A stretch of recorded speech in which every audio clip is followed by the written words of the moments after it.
All right, Dewalt tools. We're talking about their Flexvolt and their 20-volt cordless line. I'm not talking about their corded or old NiCad tools or anything like that. And this is the professional grade ones. Let's get into it. Basically, why you should and shouldn't buy them. All right, we'll go over the pros. There's a lot of pros for it.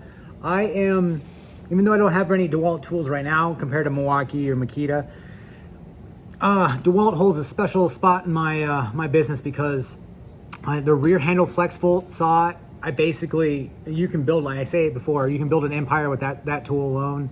It is phenomenal. It's pretty much the first to market as a rear handle worm drive saw, blade left, which is fantastic.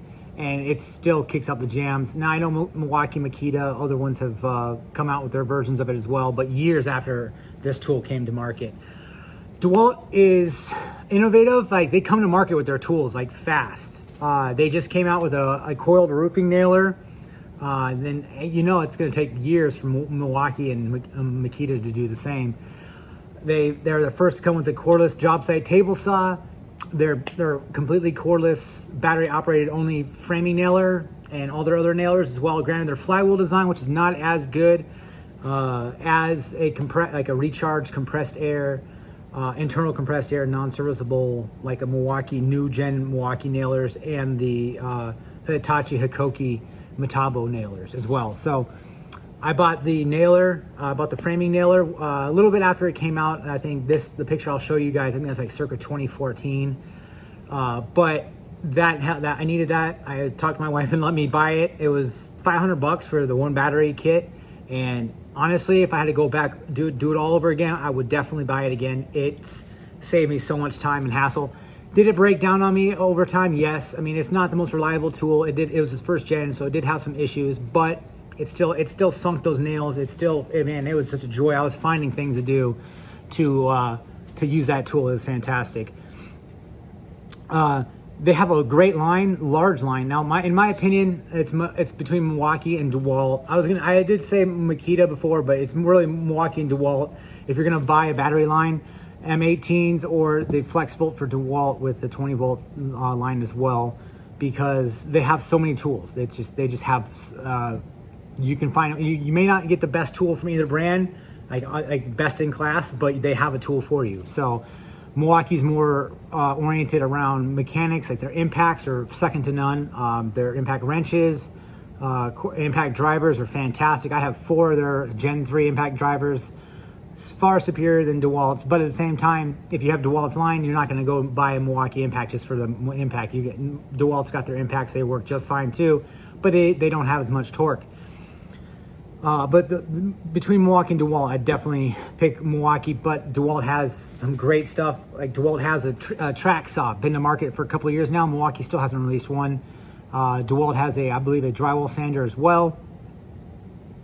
There's a couple other tools that Dewalt has as well that are slipping my mind, but when Milwaukee releases theirs are usually a little bit better or even a lot better than Dewalt's tools. Like Dewalt has all their lines and nailers, they're all flywheel design. They do work, but Milwaukee's second gen nailers are fantastic and they work better. It's simple, they just work better.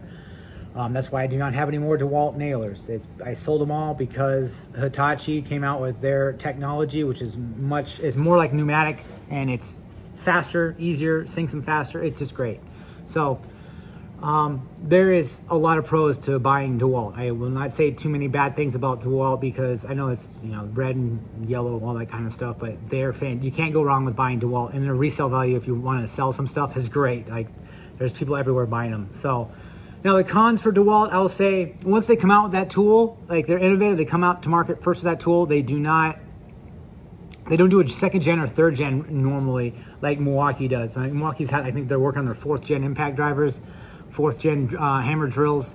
I have Dewalt's 20-volt max hammer drill, and I don't think it's been updated. It hasn't had a good refresh. It's got some electronics updates and stuff like that maybe, but it's the same tool as like 5, 6, 7 years ago. So now if it's not broke, don't fix it. I get that mentality, but at the same time, it'd be nice to have some, a little bit better technology.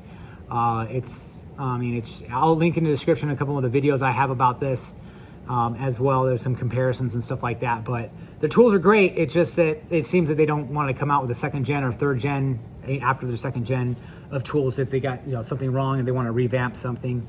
They just kind of, you know, put it all in the first, and then that's what you get. Now, some tools like their table saw, I owned it before. It's fantastic. There's no reason for a second gen unless they're going to go with a bigger blade size. But there's some tools that may not need it. But, you know, their impacts are lagging in the torque department compared to Makita's and Milwaukee's. Their drills as well, the same thing.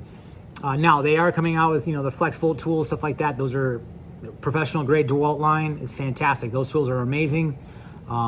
There's nothing wrong with them. They are professional grade for sure.